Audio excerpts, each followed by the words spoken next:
وعلى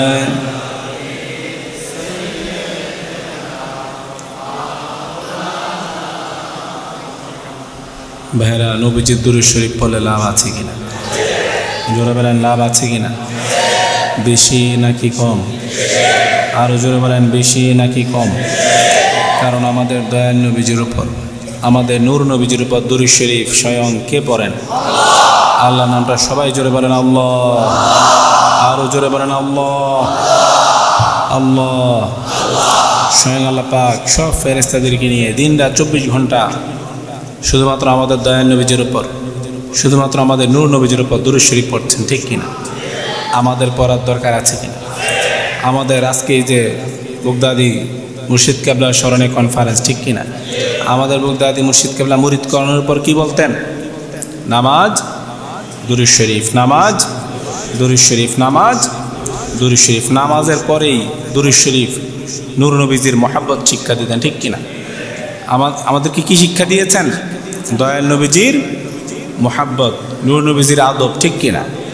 এই যে আমাদের বাগদাদি মুর্শিদ কেবলা যখন মদিনা শরীফে যেতেন, কেমন নূর নবীজির মহব্বত করতেন, ভালোবাসতেন, আদব করতেন। কি পায়ে দিতেন না? জোরে বলেন, কি পায়ে দিতেন না? জুতা পায়ে দিতেন না, ঠিক কিনা?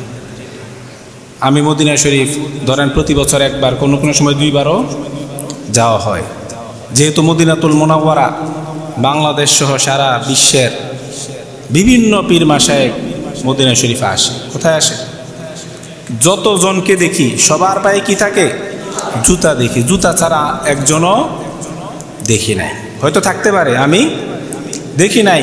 তো এই যে মহব্বত, এটা অনেক বড়। মহব্বত বেশি নাকি ইবাদত বেশি? মহব্বতের দামটা অনেক বেশি, কারণ কেউ ইবাদত দিয়ে জান্নাতে যেতে পারবে না। নূর নবীজির মহব্বত, আল্লাহ রহমত, নূর নবীজির শাফাত দিয়ে সবাইকে কোথায় যেতে হবে? জান্নাতে যেতে হবে। এটা আমাদের পক্ষে মদিনা শরীফে গিয়ে খালে পেয়ে চলাফেরা করা সম্ভব হয় না। রাতের বেলা হয়তো কিছুটা চলা যায়, দিনের বেলা তো একেবারে ইম্পসিবল, অসম্ভব। পায়ের তলা মনে হয় কি হয়ে যায়? গোলে মনে হয় যে নরম হয়ে মনে হয় যে গলে যাবে, এমন মনে হয় আমার স্পষ্ট। আমি শুনেছি যারা বাগদাদি হুজুর কেবলার সাথে হজে গিয়েছেন, যে গরমের মধ্যে হাঁটতে হাঁটতে এমন হতো যে অনেক সময় পা ফেটে নাকি পা দিয়ে রক্ত পড়ত।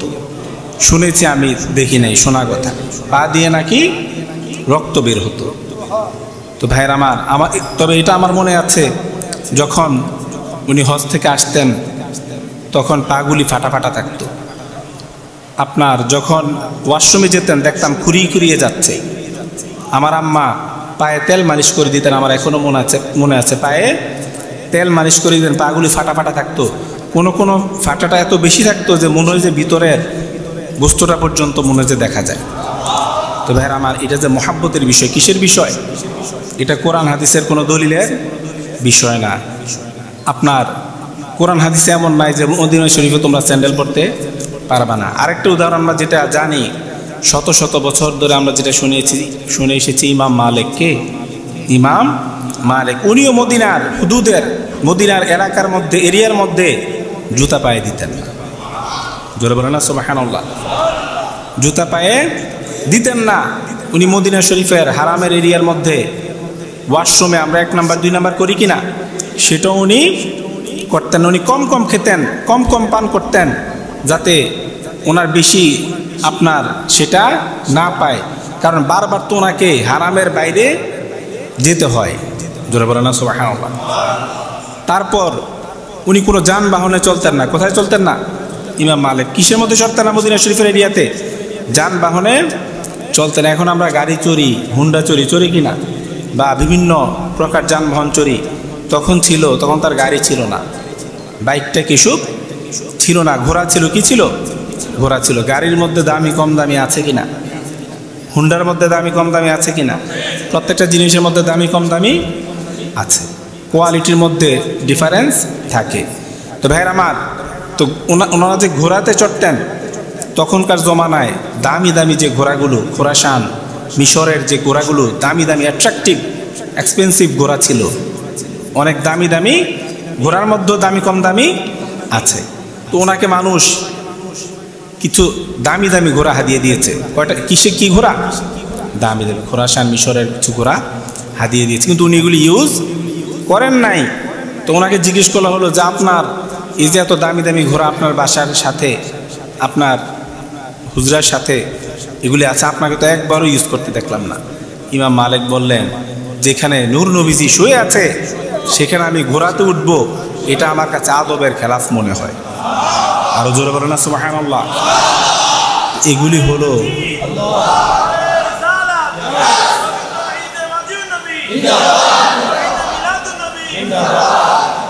তো ভাইরা আমার, এগুলি দলিলের বিষয় নয়। কিসের বিষয়? জোরে বলেন কিসের বিষয়? মোহাব্বতের বিষয়, আদবের বিষয়। তো একটা কথা বলি ভাইরা আমার, আমরা মহরমের 10 দিন অনেক অ্যাক্টিভিটিস আমরা করে থাকি, যেগুলো আমাদের দাদা মুর্শিদ আব্দুল সোবহান আল কাদেরী, আমাদের বগদাদি মুর্শিদ কাবলা শিক্ষা দিয়েছেন। যদি এগুলি অনেক অ্যাক্টিভিটিস কোরআন এবং হাদিসে নাই, কিন্তু এগুলি আমরা কিসের জন্য করি? মোহাব্বতের জন্য করি। ওই যে ইমাম মালিক করেছেন, এগুলি কি কোরআন হাদিসে আছে? আচ্ছা, তো এই জন্য ভাইরা আমার, আমরা যেগুলি করি মহরমের প্রথম 10 দিন, এগুলি মোহাব্বতের জন্য করি, আদব করি। আহলে বায়তে মোহাব্বত, আহলে বায়তের মোহাব্বত দরকার আছে কি না? পাক পাঞ্জাতন শিক্ষা আমাদেরকে বগদাদি মুর্শিদ কাবলা দিয়েছেন। পাক পাঞ্জাতন কয়জন? মুসলিম শরীফের হাদিস, খরাজান নবী সাল্লাল্লাহু আলাইহি ওয়াসাল্লাম ওয়া আলাইহি মিতু মুরাহহিলু মিন শা'রিন আসওয়াদা। একদিন নবীজি সকালবেলা একটা কালো চাদর পরে বের হয়েছেন। কি চাদর? কালো চাদর পরে বের হয়েছেন নূর নবীজি। এমন সময় ফাজাআল হাসান ইবনু আলী কে আসলো? ইমাম হাসান রাদিয়াল্লাহু তাআলা আনহু আসলেন। জোরে বলেন সুবহানাল্লাহ। নূর নবীজি ইমাম হাসান রাদিয়াল্লাহু তাআলা আনহুকে ওই ফাআদখালাহু, নূর নবীজি ইমাম হাসান রাদিয়াল্লাহু তাআলা আনহুকে ওই চাদরের ভিতরে ঢুকিয়ে ফেললেন। সুম্মা জাআল হুসাইন, তারপর আসলেন হুসাইন রাদিয়াল্লাহু তাআলা আনহু। ফাদাখালা মাআহু, নূর নবীজি হাসান রাদিয়াল্লাহু তাআলা আনহুর সাথে ইমাম হুসাইন রাদিয়াল্লাহু তাআলা আনহুকেও ঢুকিয়ে দিলেন। জোরে বলেন সুবহানাল্লাহ। সুম্মা জাআত ফাতিমা, তারপর কে আসলেন? ফাতিমা, দয়াল মা ফাতিমা।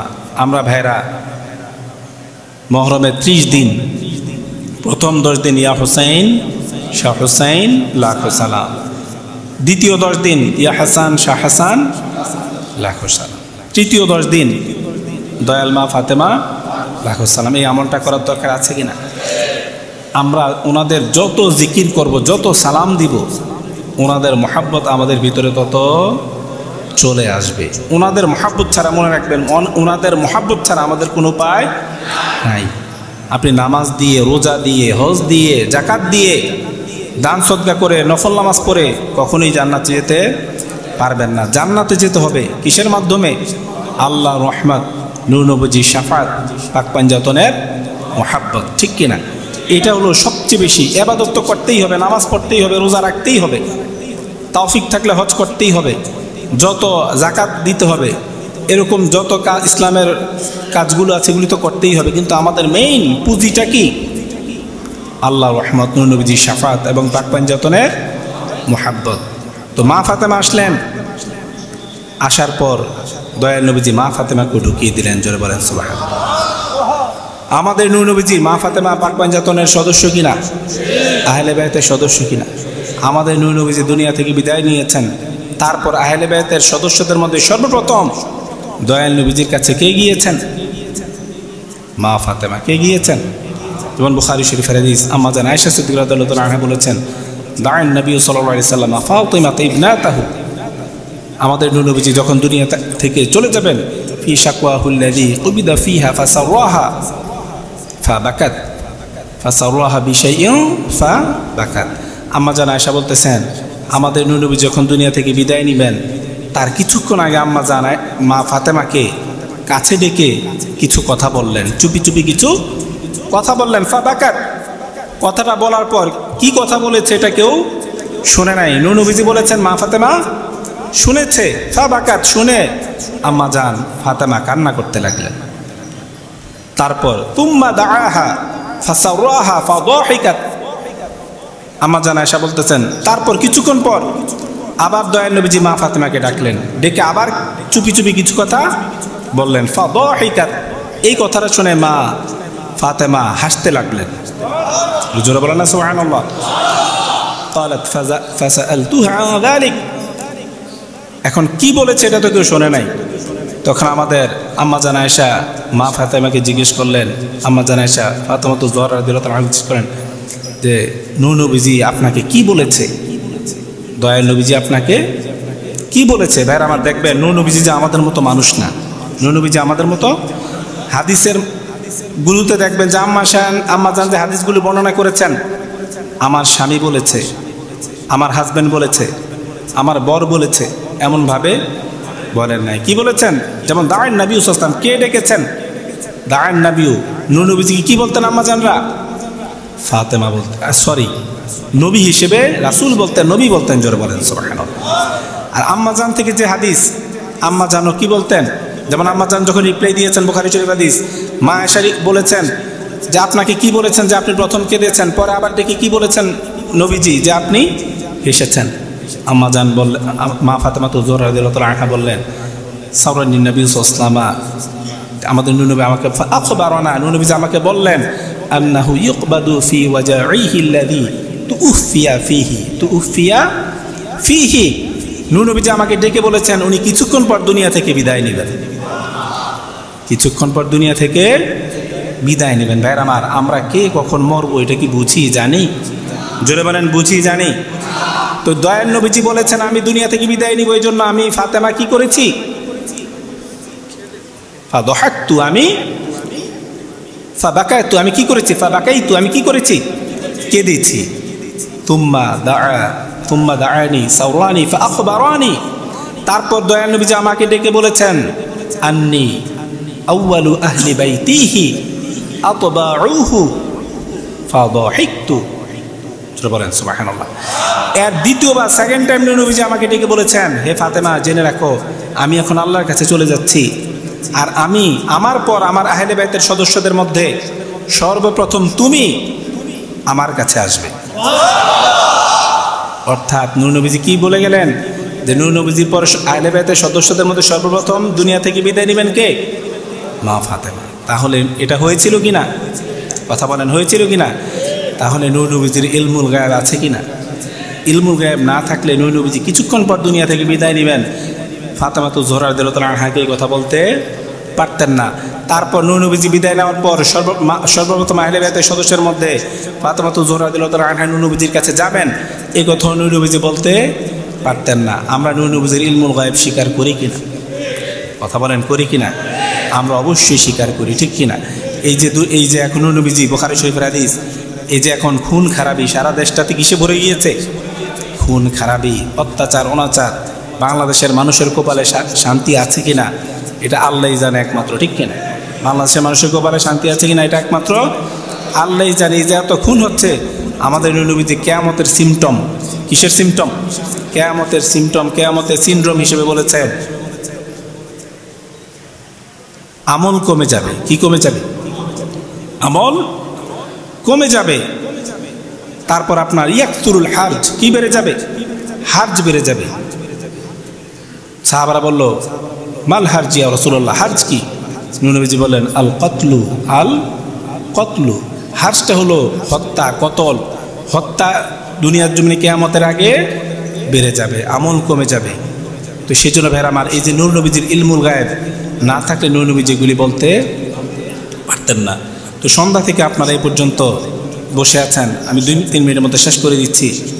আমাদের নূর নবীজির যত শান মান আছে আমরা সব, কথা বলেন, সব মানি। নূর নবীজির কোনো শান মানকে আমরা অস্বীকার করি না। নূর নবীজির সব শান মানকে আমরা মানি। আর আজকে এই বগদাদি কনফারেন্সে আমরা শিক্ষা নিতে হবে যে বগদাদি মুর্শিদ কেবলা আমাদেরকে শিক্ষা দিয়েছেন নবীর প্রেম, ঠিক কিনা?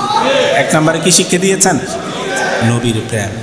তারপর বগদাদি মুর্শিদ কেবলা যখন বাসে করে যেতেন, আমি শুনেছি দেখি নাই, বাসে গেলে সর্বপ্রথম নাকি যখন মদিনা শরীফে যাবেন, ঢুকবেন, সামনের সিটে বসতেন। একটা বাস কতটুকু লম্বা হয়? হয়তো 40 থেকে 50 হাত, হয়তো আমাদের হাতে হয়তো 50 হাত হতে পারে, বেশি তো আর বড় না, ঠিক কিনা? কিন্তু বগদাদি মুর্শিদ কেবলা কোথায় বসতেন? বাসের সবার সামনের সিটে বসতেন। কোথায় যাওয়ার সময়? মদিনা শরীফে ঢোকার সময়। আর ম্যাক্সিমাম টাইম কোথায় থাকতেন? মক্কাতে নাকি মদিনাতে? হজে গেলে হজের 5 দিনের যে কার্যক্রম আমি শুনেছি, 5 দিনের মোয়াল্লেম, আমরা তো মোয়াল্লেমের মাধ্যমে যাই। মক্কাতে রাখে ধরেন প্রায় 1 মাস, মদিনাতে ধরেন প্রায় 9-10 দিন বা 8-9-10 দিন রাখে।